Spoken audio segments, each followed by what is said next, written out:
RRB মানে ৰেলৱেৰ টেকনিচিয়ানৰ recruitment আহি গৈছে 6565টা পোষ্ট। তেতিয়া আহক ভিডিঅ'টো শেষলৈকে চাই থাকক, মই ইয়াৰ বিষয়ে কথা পাতিম। আৰু যদি চেনেলটোত নতুন প্লিজ চেনেলটো ছাবস্ক্ৰাইব কৰি ল'ব, কাৰণ মই ইয়াত এনেকুৱা টাইপৰ ভিডিঅ'ছ আনি থাকোঁ। আৰু যদি মোৰ ভিডিঅ'টো ফেচবুকত চাই আছে প্লিজ পেজটো ফ'ল' কৰি লওক, কাৰণ মই ইয়াতো এনেকুৱা টাইপৰ ভিডিঅ'ছ দি থাকোঁ। এতিয়া চাওক, RRB মানে সকলোৱে জানে যে ৰেলৱে ৰিক্ৰুটমেণ্ট বৰ্ডৰ পৰা পোষ্ট আহিছে, সেইটো হ'ল টেকনিচিয়ানৰ। ইয়াত আপোনালোকে 6565টা পোষ্টৰ কাৰণে এপ্লাই কৰিব পাৰিব। ইয়াত আপোনালোকৰ কোৱালিফিকেশ্যন কি লাগে যে BSc হ'ব লাগিব, diploma, degree in engineering, matriculation মানে মেট্ৰিক পাছৰো হ'ব, আৰু SSLC প্লাছ ITI যদি সেইটো আছে, SSLC লগত ITI যদি আছে তেতিয়া আপোনালোকে কৰিব পাৰিব। এজ লিমিট কিমান দিয়া আছে? এজ লিমিট হ'ল 18 পৰা 30 বছৰ বয়স। হয়, 18 পৰা 30 বছৰ বয়সৰ হ'লে আপোনালোকে ধুনীয়াকৈ ইয়াত কৰিব পাৰিব।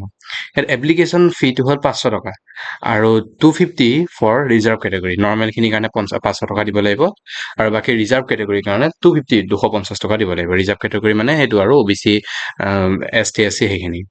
তাৰ এপ্লাই ডেটটো আৰম্ভ হ'বগৈ 30 জুনৰ পৰা। 30 জুনৰ পৰা এপ্লাই ডেটটো আৰম্ভ হৈ গৈছে।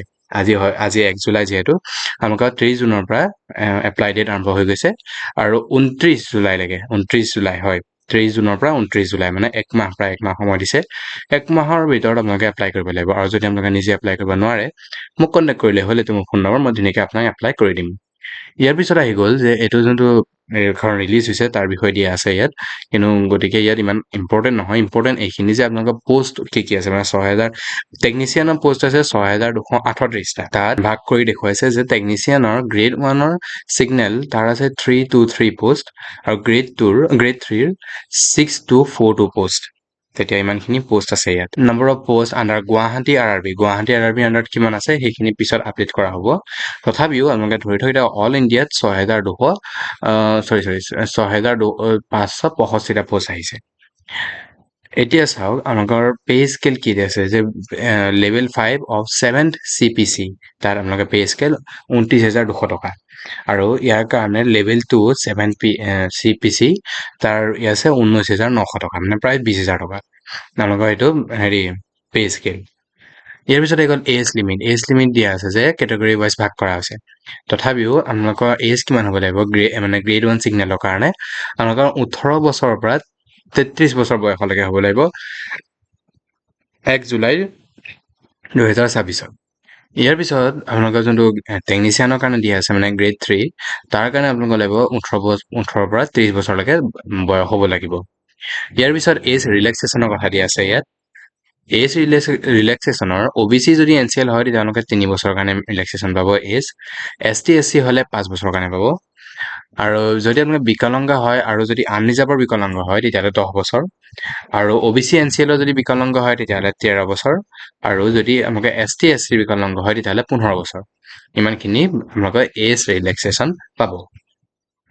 ইয়াৰ পিছত আহি গ'ল এডুকেশ্যন কোৱালিফিকেশ্যন কি লাগিব, সেইটো মেইন ইম্পৰ্টেণ্ট। যদি ভিডিঅ'টো ইয়ালৈকে অকণমান যদি হেল্পফুল লাগিছে প্লিজ চেনেলটো ছাবস্ক্ৰাইব কৰি লওক, কাৰণ মই এনেকুৱা টাইপৰ ভিডিঅ'ছ আনি থাকোঁ। এতিয়া চাওক, এইটো যোনটো এডুকেশ্যন কোৱালিফিকেশ্যনৰ কথা কৈছে ইয়াত আপোনালোকৰ এডুকেশ্যন কোৱালিফিকেশ্যনত টেকনিচিয়ানৰ গ্ৰেড 1 ছিগনেল তাৰ কাৰণে কি লাগিব? ইয়াত bachelor of science in physics মানে BSc physics, electronics, computer science, information technology বা instrumentation from a recognise university. আপোনালোকৰ কি লাগিব? Physics, electronics, computer science, information technology বা আৰু নহ'বা ইনষ্ট্ৰুমেণ্টেশ্যন তাৰ পৰা লাগিব। নহ'লে BSc in combination of any subject, any sub stream of basic streams of physics, electronic বা কম্পিউটাৰ। আপোনালোকে নহ'লে BScৰ এনেকুৱা কৰিলেও হ'ল কম্বিনেশ্যন, যোনটো তাত ছাব ষ্ট্ৰীম পৰে, ফিজিক্স, ইলেক্ট্ৰনিক্স বা কম্পিউটাৰ ছাব ষ্ট্ৰীমছ লৈ পেলাই আপোনালোকে যদি BSc পাছ কৰিছে, বা কম্পিউটাৰ ইনফৰমেশ্যন টেকনলজি ইনষ্ট্ৰুমেণ্টেশ্যন তাৰ লগত যদি আপোনালোকে BSc পাছ কৰিছে তেতিয়া হ'ব। নহ'লে 3 years in diploma in engineering, 3 বছৰে আপোনালোকে ইঞ্জিনিয়াৰিং কৰ্চটো কৰিব লাগিব।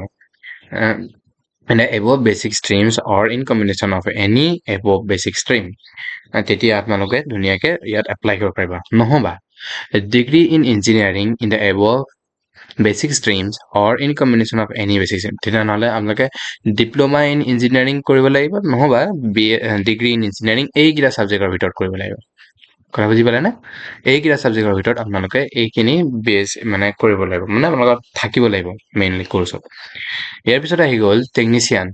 টেকনিচিয়ান গ্ৰেডৰ কাৰণে মেট্ৰিকুলেশ্যন মানে মেট্ৰিক পাছ হ'লেই হ'ল তাৰ কাৰণে আৰু নহ'লে SSLC plus IIT from recognized institution NCVT বা SCVT in a trade as mentioned in the official notification মানে IIT আপোনালোকে কৰিব লাগিব ইয়াৰ লগত এই দুটা মানে মেট্ৰিকুলেশ্যনটো লাগিবই তাৰ লগতে IIT লাগিব নহ'লে SSLC লাগিব তাৰ লগতে IIT লাগিব তেতিয়া মেট্ৰিক পাছ কৰি পেলাই IIT যেতিয়া কৰিব তেতিয়াহ'লে আপোনালোকে ইয়াত ধুনীয়াকৈ কৰিব পাৰে নহ'লে মেট্ৰিকুলেশ্যন বা plus matriculation SSLC plus course completed act apprenticeship in the trade mentioned above যোনখিনি ট্ৰেড দিয়া আছে ইয়াত নটিফিকেশ্যনখনত ট্ৰেড দিয়া আছে তাৰ মতে আপোনালোকে মেট্ৰিক পাছ কৰাৰ পিছতো এটা ইণ্টাৰ্ণশ্বিপ যদি কৰিব পাৰে কৰিছিলে তেতিয়াহ'লে আপোনালোকে কৰিব পাৰে ইয়াৰ পিছত দিয়া আছে যে